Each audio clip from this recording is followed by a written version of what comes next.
The hidden voice from Parker was not famous. He was not a hero. He was just an engineer who liked old things. That is why he joined the research team studying the ruins on planet Inara.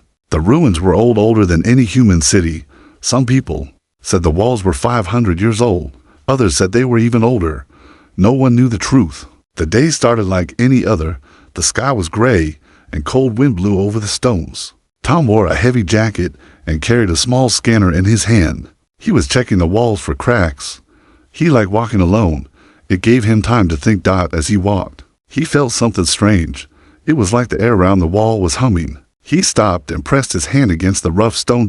It was cold, but under the cold, there was something else, a quiet heat, like a heartbeat. He pulled his hand back. Maybe he was just tired. Tom called his team leader, Dr. Harris, from far away. "You coming? We're taking readings on the east side.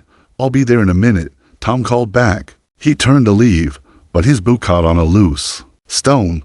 He tried to steady himself, but he fell forward. His head struck the wall hard. The world went black. Tom did not know how long he lay there. At first, there was nothing. No sound, no feeling. Then, slowly, he became aware of a voice. It was soft. It did not sound human. "You saved me." His eyes flew open. He was lying on his back, staring up at the gray sky. "You saved me," the voice repeated. He sat up fast. His head spun, and he pressed a hand to his temple. "Who's there?" he whispered. No one answered. The ruins were empty. He stood slowly. His scanner was lying in the dust. He picked it up and looked around. "Thank you," the voice said again, inside his mind. Tom's heart raced. He took a shaky step back. This isn't real," he said to himself. "I must be hurt." He turned and hurried away from the wall. He did not stop until he reached the main camp. Drive. Harris was checking data on a screen. She looked up when Tom came in. "You look pale," she said. "What happened?" "I fell," Tom said. "Hit my head." "Let me see," she said, frowning. She checked the side of his head. There was a small bruise, but no bleeding. "You should rest," she said. "Maybe you have a concussion." "Yeah," Tom whispered. But even as he sat on a metal bench, rubbing his temples, he heard the voice again. "Please, don't leave." His skin prickled. "Who are you?" he whispered. No answer came. That night, Tom lay in his bunk, staring at the ceiling of his small tent. The other researchers were asleep. Soft wind blew against the fabric walls. He closed his eyes. Maybe it was a dream. Maybe he was sick, but deep down, he knew the voice was real. He remembered the feeling when he touched the wall, the strange warmth under the stone. "You saved me," the voice said again, soft as breath. "Saved? You from what?" Tom whispered. "From ending," the voice said. He felt cold all over. "What are you?" he asked. "I was here, long before you," the voice said. "I was trapped." His hands shook. "Trapped in the wall?" "Yes." He sat up and looked around the dark tent. "How can I hear you?" he asked. "Because you touched my prison," the voice said. "And now we are connected." Tom pressed his hands over his ears, but it did not help. The voice was inside him. "Please, help me," it whispered. He felt something strange, then a wave of sadness so deep it made his eyes burn. "Why me?" he asked in a low voice. "Because you listen," the voice said. The next morning, Tom did not tell anyone what he had heard. He just put on his jacket and walked back to the old wall. As he stood there, the wind blew dust over his boots. "I don't know how to help you," he said out loud. "You will," the voice whispered. "In time." He shivered. And in that moment, Tom understood one thing. His life would never be the same again. Asterisk the secret memorized. Next morning, Tom woke before the sun. He had barely slept. Every time he closed his eyes, he heard the voice. Again, "Please, help me." He sat on the edge of his bunk, rubbing his face. He felt tired and scared. But more than anything, he felt curious. He needed to know what the voice was and why it had waited so long. He slipped out of his tent and walked to the ruins. The sky was still dark blue, with only a few stars left. Cold wind blew over the old stones. As he stood in front of the wall, he felt that strange warmth again. "I'm here," he whispered. The voice came soft and clear. "Thank you." "Who are you?" Tom asked. "I was called of Aaron," the voice said. "I was a keeper of memories." "Memories?"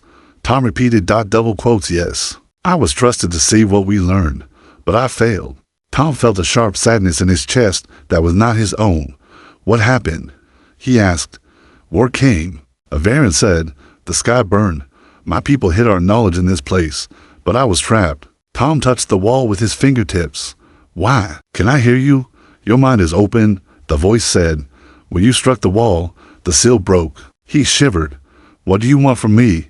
Help me remember, Averin whispered. Before Tom could ask more, he felt a rush of images flood his mind. He saw tall towers made of silver stone, strange creatures with bright eyes. A library bigger than any building he had ever seen. The pictures were bright and then faded fast, like old film. He pulled his hand away, gasping for breath. What was that? He whispered. My memory. Averin said. Pieces of what was lost. Tom sat down on a broken step.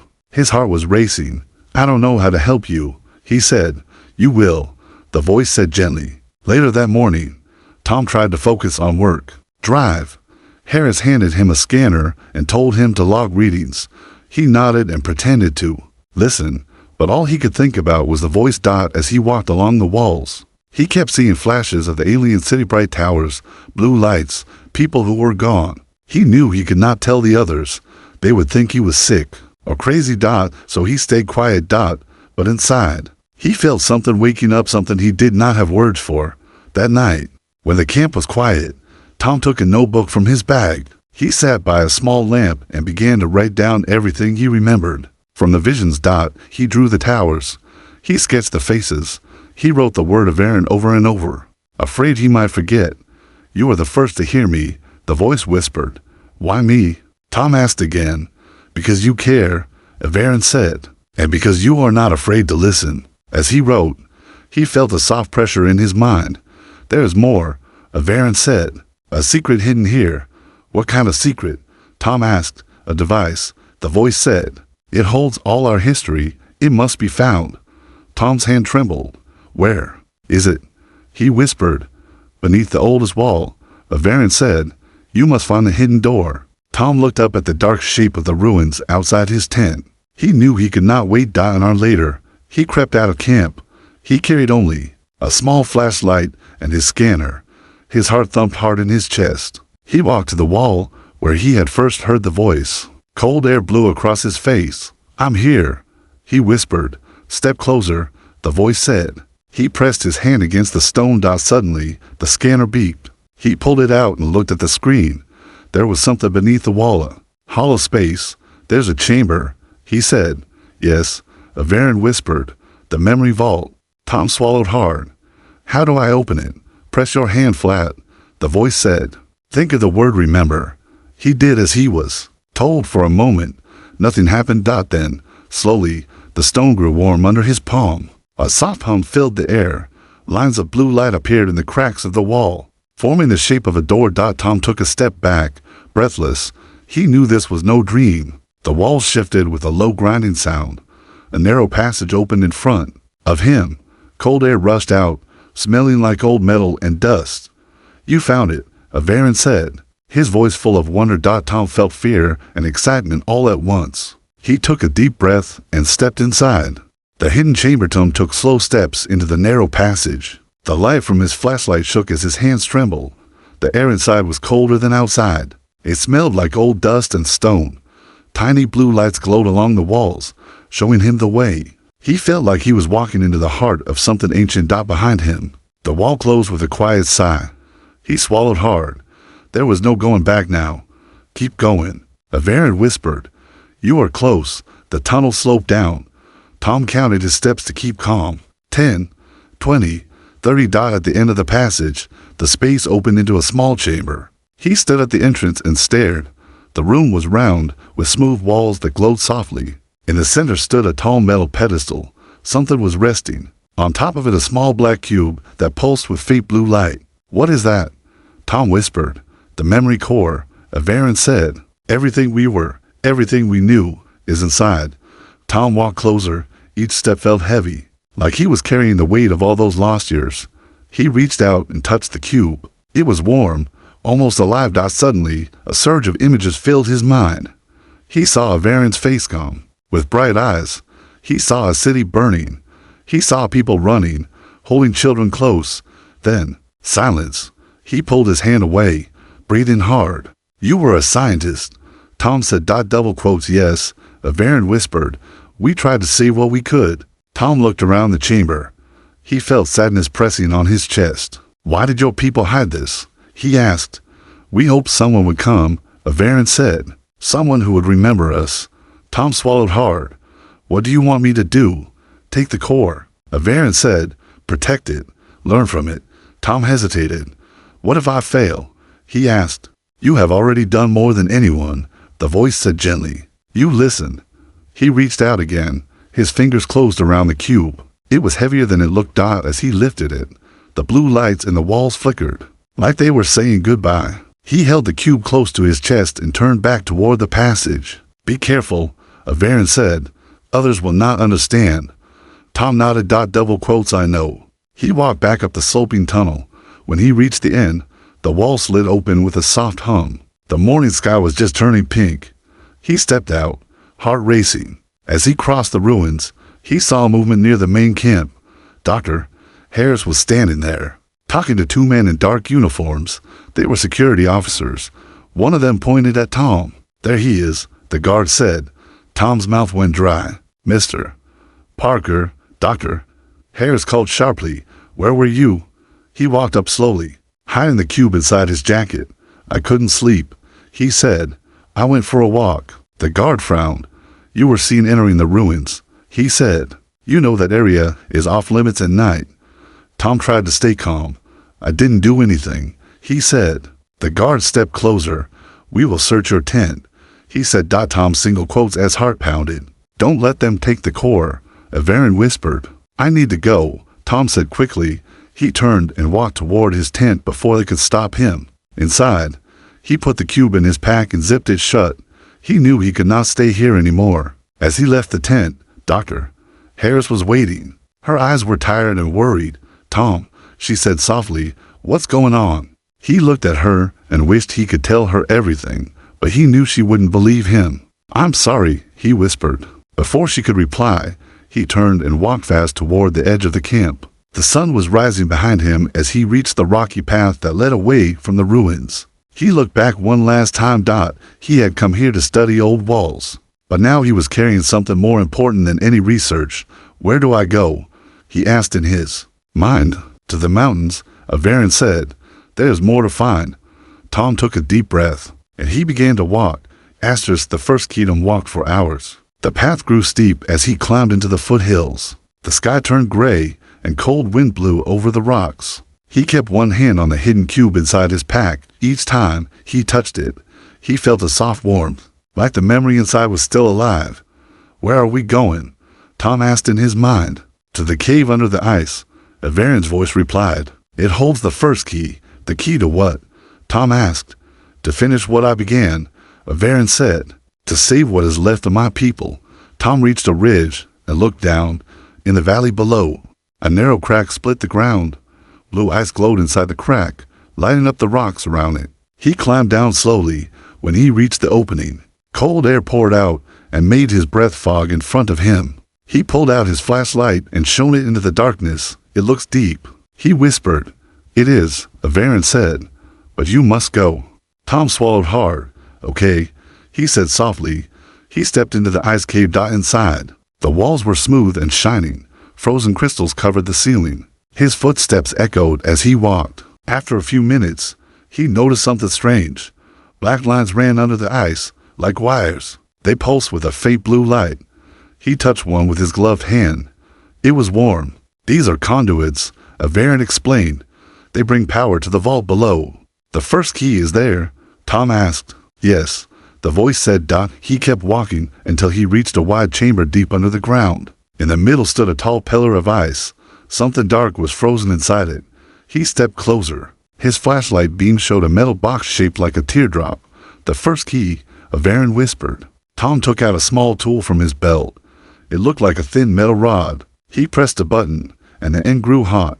Carefully, he began to melt the ice around the box. It took a long time. His hands grew numb even as the heat from the rod cut through the frozen pillar. Finally, the ice cracked and the metal box fell into his hands. It was cold and heavy. Small symbols glowed on its surface. "You did well," Averin said. Tom stared at it, his breath coming fast. "What does it do?" he asked. "It holds the pattern," the voice said, "a record of my people's minds." Tom felt a chill that had nothing to do with the ice. "You mean, like souls?" he whispered. "Yes," Averin said. Suddenly, a sharp sound echoed through the cave. Footsteps. Tom turned off his flashlight and pressed himself against the wall. Voices drifted down the tunnel. "He went this way," someone said. "Find him," another voice ordered. "Mercenaries," Averin whispered. "They want the core." Tom felt panic rise in his chest. He had no weapon, nowhere to run. "Listen," Averin said. "There is a hidden passage behind you." Tom felt along the wall.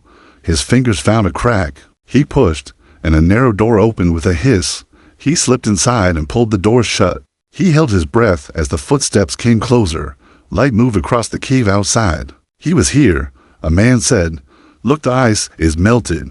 "Find him," the other voice growled. Tom stayed completely still. The cold pressed against his back. After what felt like forever, the voices moved away. He waited in the dark until he was sure they were gone. When he stepped out, the cave was silent again. He looked down at the box in his hands. "Why are they after this?" he whispered. "Because knowledge is power," Averin said. "And some will do anything to control it." Tom left the cave quietly. He climbed back to the ridge as snow began to fall. In the distance, he saw lights moving along the valley floor. Search parties looking for him. He turned away and began to climb higher into the mountains. As he walked, he thought about what he was carrying. A memory core. A key full of alien minds, and the voice of someone who had died 500 years ago. "What happens when I find all the keys?" Tom asked. "You will unlock the final chamber," Averin said, "and bring my people's story back to life." Tom shivered. "I'm just one man," he said softly. "That is all it takes," the voice whispered. He kept walking, the box heavy in his pack, and though he was afraid, he knew he could not stop now. The hunterstone did not stop climbing until the sky turned dark. He found a narrow ledge and sat down to rest. The cold wind cut through his jacket, but he did not care. He pulled the first key from his pack. The small box glowed softly in his hands. "Where are the other keys?" he asked in his mind. "One is hidden in a city of glass," Averin said. "The other lies beneath the sea." Tom closed his eyes. It sounded impossible. "I don't know if I can do this," he whispered. "You can," the voice said gently. He sat there a long time, watching the stars come out. Then he heard something, a soft crunch of boots on snow. He turned quickly and saw lights moving along the mountain path below. "They're still following me," he said under his breath. "They will not stop," Averin warned. "You must be ready." Tom put the key back in his pack and stood. He started moving again, keeping to the shadows. The lights behind him grew brighter. He knew the mercenaries were close. He climbed down a rocky slope and crouched behind a boulder. His breath came fast and cold in the night air. He counted for men with rifles. They moved carefully, scanning the ground with handheld sensors. "He's here," one of them said. "The scanner shows heat." Tom pressed his back against the rock, his heart beating so hard he thought it might give him away. "You must run," Averin urged. Tom looked around. The only way out was down a steep slope covered in loose stones. "If I fall, I'll break my neck," he whispered. "If you stay, they will take the key," Averin said. Tom took a deep breath. Then he pushed off the boulder and ran. He slid down the slope, rocks tumbling around him. Cold air burned his face. "There!" one of the men shouted. A gun fired. A bright flash lit up the darkness. Tom ducked low and kept running. He reached the bottom of the slope and ran into a narrow gap between the cliffs. Bullets sparked off the rocks behind him. He turned a corner and pressed himself into a shallow cave. He held his breath as the footsteps came closer. "Stay calm," Averin whispered. Tom felt the first tear slip down his cheek. He wiped it away with a shaking hand. "Why are they doing this?" he asked. "Because they fear what you carry," Averin said. "They fear the truth." The footsteps stopped. "He's gone," a man said angrily. "Spread out," another ordered. "Find him." Tom waited, counting his breaths.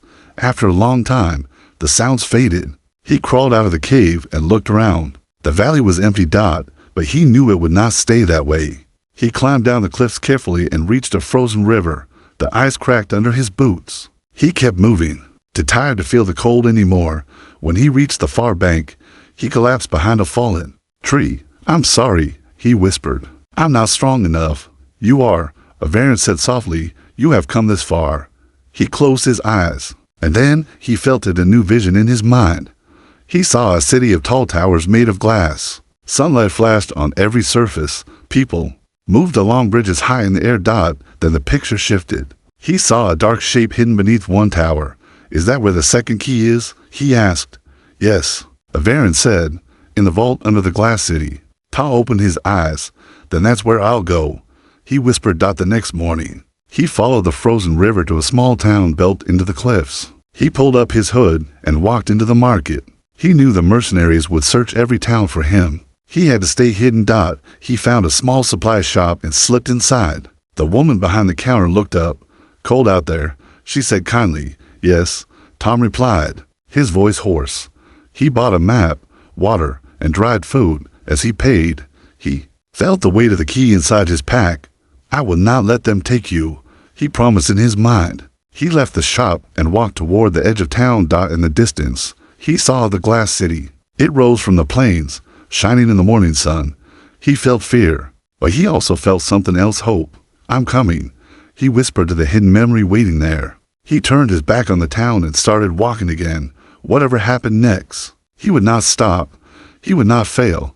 The final key's sun was low when Tom reached the glass city. He stood on a rocky hill, staring at the tall towers. Each one shimmered like water in the light.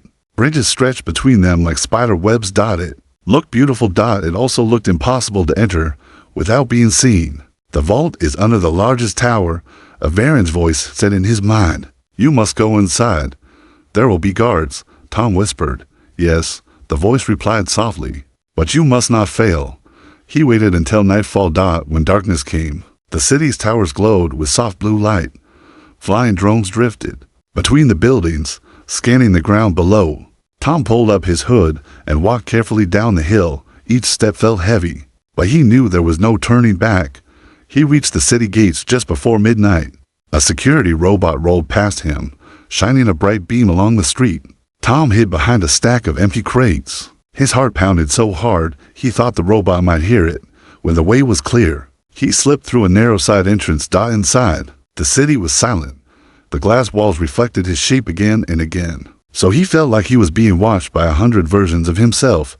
"Keep moving," Avarian whispered. Tom walked quickly along a long corridor. At the end stood a heavy door with a glowing panel. He pressed his hand against it. Nothing happened. "It's locked," he said, panic rising in his voice. "Place the first key on the panel," Avarian said. Tom pulled the black box from his pack and set it down. A blue light spread across the door. Then, with a soft hiss, it opened. The vault was a round room filled with strange machines. In the center stood a pedestal, just like in the ice cave. On top was another small object. It looked like a metal orb etched with symbols. "The second key," Avarian said. Tom stepped forward and picked it up. It was cold and seemed to vibrate in his hand. Suddenly, memories rushed into his mind. He saw a bright hall filled with Avarian's people, their voices blending in song. He felt their hope and their fear as the war closed in. He gasped and dropped to his knees. "Too much," he whispered. "Breathe," Avarian said gently. "You are strong." He closed his eyes and waited for the vision to fade.